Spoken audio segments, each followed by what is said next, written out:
بسم الله الرحمن الرحيم. الرحمن علم القرآن خلق الإنسان علمه البيان. الشمس والقمر بحسبان والنجم والشجر يسجدان والسماء رفعها ووضع الميزان ألا تطغوا في الميزان وأقيموا الوزن بالقسط ولا تخسروا الميزان والأرض وضعها للأنام فيها فاكهة والنخل ذات الأكمام والحب ذو العصف والريحان فبأي آلاء ربكما تكذبان خلق الإنسان من صلصال كالفخار وخلق الجان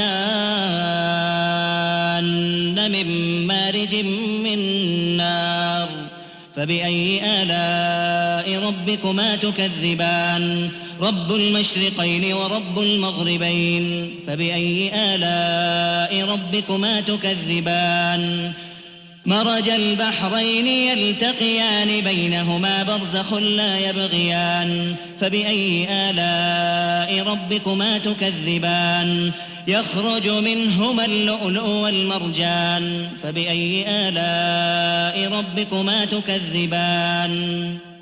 وله الجوار المنشآت في البحر كالأعلام فبأي آلاء ربكما تكذبان كل من عليها فان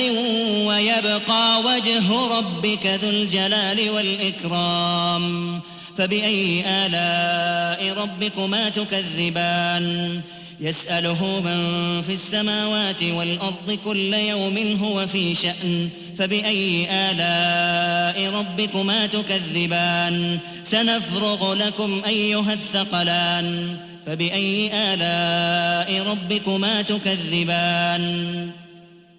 يا معشر الجن